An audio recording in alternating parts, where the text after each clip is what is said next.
Varahi silks వారి grand festive celebrations పొందండి 10,000 రూపాయలు ఆపై కొనుగోలుపై బంగారు నాణెం ఉచితంగా. మాధురి గారు, మీరు బిగ్ బాస్ లో ఉన్నప్పుడు నేను బయటికి వచ్చిన తర్వాత ఈ బాండింగ్, ఈ కనెక్షన్స్ ఇవన్నీ నేను పెట్టుకోను ఎవరితో అది ఇదని మీరు బిగ్ బాస్ లో అన్నట్టుగా నేను డైరెక్ట్ చూడలేదు, కానీ మా వాళ్ళ ద్వారా వచ్చిన నాకు ఫీడ్బ్యాక్ అనమాట ఇది.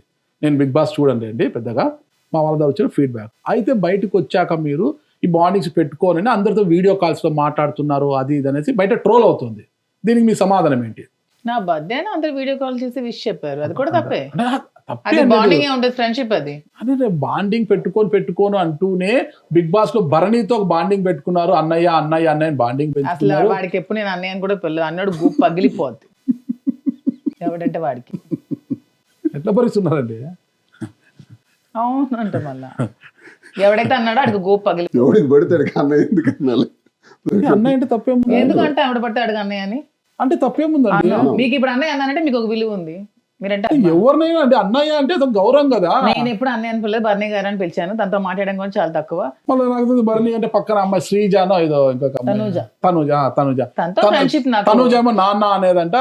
మీరు తనుజ ఎవరికి ఏమనేదో నాకు ఎందుకండి, తనుజతో నాకు మంచి అంటే ఫ్రెండ్షిప్. తనుజ భరణితో క్లోజ్ ఉంటే మీరు చూడలేకపోయేవారు కొద్దిగా. అంటే తనుజ పాపం నాన్న అనేది, కానీ బర్నీ గారు అంత ప్రేమ ఆమెమే చూపించే వాళ్ళు కాదు కాబట్టి ఎందుకమ్మా అనవసరంగా వద్దునే నీకు అని చెప్పేదాన్ని.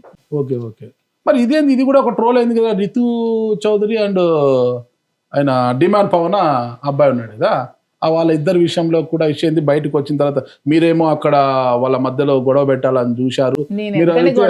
అవన్నీ గేమ్ వరకే. రితు చౌదరి వాళ్ళ అమ్మ నేను వెళ్లే ముందు చెప్పింది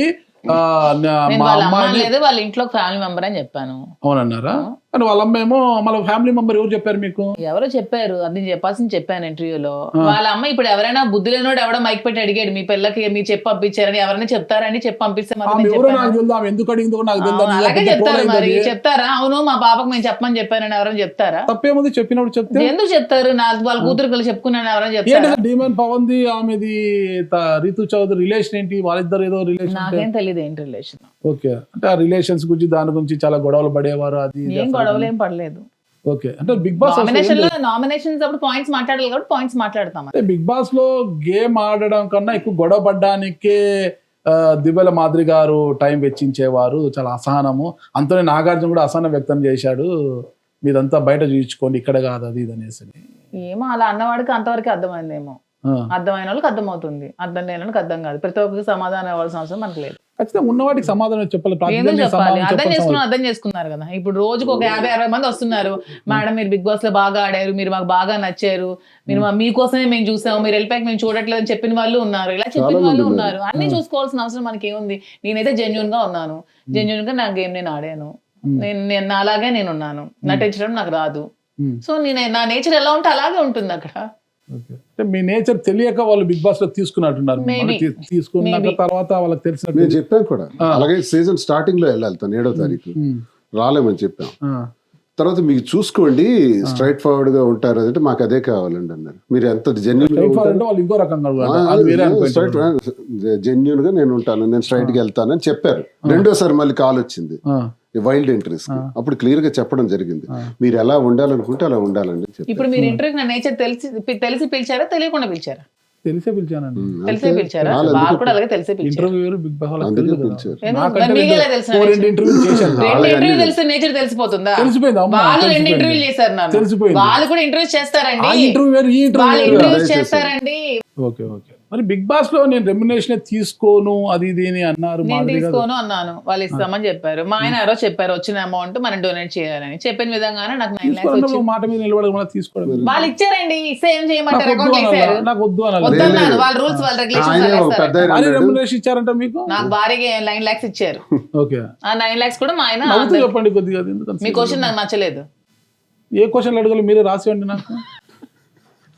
వాళ్ళు ఇచ్చిన ఆయన నచ్చుతున్న క్వశ్చన్లు మీకు నచ్చడం లేదు, మీకు ఏ విధంగా అడగాలో చెప్పండి, నేను ఆ విధంగా అడుగుతాను. పేదవాళ్ళకి పనిచేద్దాం మరి తీసుకున్నాం. వాళ్ళే అన్నారు తీసుకోని అంటాం కుదరదండి, తీసుకొని కావాలంటే ఎవరికి డొనేట్ చేయండి, అది నిజమే కదా అనుకున్నాం, డొనేట్ చేస్తాం. అసలు బిగ్ బాస్ అనేది ఒక ఫిక్సింగ్ గేమ్ అన్నట్టుగా మీరు మాట్లాడారు కదా, అది నిజంగా ఎప్పుడు మాట్లాడానే అనలేదా? నేనేం అనలేదు, నాకు వచ్చిన ఫీడ్బ్యాక్ అది. బిగ్ బాస్ మంచి గేమే, బాగానే చేశారు అంత అని చెప్పాను. అందరు ఏమంటున్నారంటే అంటే మీలాగే అందరూ కూడా బయటికి వచ్చిన వాళ్ళంతా కూడా ఇది ఒక ఫిక్సింగ్ గేమ్, ఇది ఎవరు ఫైనల్ విన్నర్ అనేది ఫిక్స్ అయిపోయింది, ఏమే దీని గురించి ఆలోచించే పని లేదని అందరూ అంటున్నారు. మరి అయిపోయినప్పుడు మనం ఎందుకు చర్చించుకోవడం వేస్ట్. Next question. అందుకు నేను మిమ్మల్ని అడుగుతున్నా, మీరేమనుకుంటారు బిగ్ బాస్ ఫైనల్ విన్నర్ ఎవరు ఉండొచ్చు అని అనుకుంటున్నాను అనమాట. అది జెన్యున్ గా ఓటింగ్ ప్రకారం జరిగితే ఎవరికి ఎక్కువ ఓట్లు పడితే వాళ్ళు గెలుస్తారు. జెన్యున్ గా జరగదని అంటే ఎవరు ఫిక్స్ చేస్తే వాళ్ళు గెలుస్తారు. జెన్యున్ గా ఓటింగ్ జరిగితే అంటే జెన్యున్ గా ఓటింగ్ జరగదని మీకు అనుమానం ఏమైనా ఉందా? నాకు ఓటింగ్ విషయంలో కొంచెం అనుమానం ఉంది. ఎందుకు అనుమానము ఉంది? అది అన్ని నేను చెప్పను. ఇప్పుడే కదా మీరు మంచి ప్రోగ్రామ్ బాగా జరుగుతుంది అది మళ్ళా అనుమానం అంటే ఓటింగ్ విషయంలో అన్నాను. ఓటింగ్ విషయంలో జరిగినప్పుడు అది అనుమానం ఉన్నప్పుడు మంచి ప్రోగ్రామ్ ఎలా అవుతుంది? అది నేను ప్రోగ్రామ్ లోపల మీరు జరిగిన ప్రోగ్రామ్ కోసం చెప్తున్నాను, బయట జరిగింది కోసం నేను చెప్పను. నేను అదే చెప్తున్నా, ఓటింగ్ లో మోసాలు అక్రమాలు జరిగినప్పుడు అది ఎలా మంచి ప్రోగ్రామ్ అవుతుంది? మీరు సీరియస్ చూసినా లాభం లేదు. ఇప్పుడు ఎలక్షన్ లో కూడా ఓటింగ్లు అన్ని జరుగుతుంది, మోసం మంచి election జరుగుతుంది. కాదు ఎలక్షన్ అది. మంచిది కాదు అనుకోవట్లేదు కదా. మన ఈవీఎం ట్యాంపరింగ్ జరిగింది అంటున్నారు, అలాగని ఎలక్షన్ మంచిది కాదు అనుకోం కదా. మొత్తం ఈ చరిత్రని తిరగలేం కదా. సో అలాగే కొన్ని అవి ఉంటాయి, కొన్ని పాజిటివ్ ఉంటాయి, కొన్ని నెగిటివ్ ఉంటాయి. ఏదైనా ఒక షో నిర్వహించినప్పుడు పాజిటివ్ యాంగిల్స్ ఉంటాయి, నెగిటివ్ యాంగిల్స్ ఉంటాయి. అన్ని చూసుకుంటూ పోవడమే కానీ మనం వేలెత్తి చూపించడానికి మనం ఏమైనా షో ఆర్గనైజ్ చేయలేదు కదా. వాళ్ళు ఆర్గనైజ్ చేస్తారు కాబట్టి మనకి ఆ రైట్ లేదు అని నా ఒపీనియన్. మీ ఒపీనియన్ చెప్పారు, కానీ ఓటింగ్ జెన్యున్ గా జరిగితే అన్నప్పుడు జరగదు అని ఎందుకు అనుకుంటున్నారు? ఎందుకు అనుమానం ఉంది మీకు?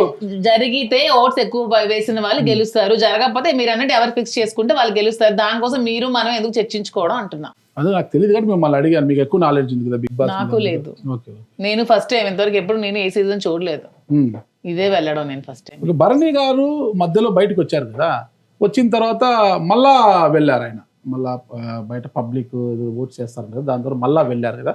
మళ్ళీ వెళ్ళిన తర్వాత నాగార్జున అండ్ నాగబాబు గారు కుమార్తె యొక్క సంభాషణ ఏదో బయటకు వచ్చిన తర్వాత మళ్ళా వెళ్ళారు. అసలు ఏం జరిగిందంటారు? బయటికి ఎందుకు వచ్చారు, మళ్ళీ లోపలికి ఎందుకు మళ్ళీ వెంటనే ఎందుకు బయటకు వచ్చారంటారు? బయటకు మామూలుగా ఎలిమినేట్ అయ్యారు, మళ్ళీ నాగబాబు గారి రికమెండేషన్ తో బయటకు వచ్చారు అని మీరు ఒక ఇంటర్వ్యూలో అన్నారు కదా, ఎందుకు మళ్ళీ లోపలికి వచ్చారంటే ఆయన ఎవరు రికమెండేషన్ తో వచ్చారు అందరికి తెలిసిన విషయమే కదా అని మీరు అన్నారు కదా. మీకున్న అనుమానం ఏంటి అసలు? అప్పుడు ఆయన మళ్ళీ చెప్పాను కదా, మళ్ళీ ఎందుకు అడుగుతున్నారు? అడుగుతున్నా, ఎందుకు ఆయనని ఎందుకు మళ్ళీ తిరిగి పంపించాల్సి వచ్చింది అంటే మీరేమనుకున్నారు? ఎందుకు అంత పట్టుబట్టి ఆయన మళ్ళీ వెనక్కి పంపించాల్సి వచ్చింది అంటే ఏమంటారు అంటున్నా. అదే అంటున్నా, నాగబాబు గారి రికమెండేషన్ తో వచ్చారు. నాగబాబు గారి రికమెండేషన్ చాలా మందికి ఉంటుందండి. చాలా మందికి ఎందుకు ఉంటుందండి? అతను ఇష్టమైన పర్సన్ కాబట్టి ఉంటుంది. అందరికి భరణి గారు లాగా బయట కూడా చాలా మందికి ఉంటుంది, కానీ భరణి గారు బిగ్ బాస్ బయట వాళ్ళు చాలా మంది రాలేదు కదా, భరణి గారు వెళ్ళారు. భరణిని తిరిగి మళ్ళీ లోపలికి పంపించాలని నాగబాబుకి అంత ఇంట్రెస్ట్ ఎందుకు ఉంటుంది అనుకుంటున్నా నేను. నాగబాబు గారికి భరణి గారు చాలా దగ్గర కాబట్టి ఉంటది. నాగబాబు గారు అంత ఇంట్రెస్ట్ నాగబాబు చెప్పారండి, భరణి గారు చెప్పారు నాకు నాగబాబు గారే సర్వస్వం, నాగబాబు గారే అన్ని అని చెప్పారు. సర్వస్వం ఎందుకు చెప్తారు కానీ బాగా పరిచయం అన్ని అంటే ఆయనకు భార్య సర్వస్వం అందరికంటే ముందు నాగబాబు గారినే చెప్పారు.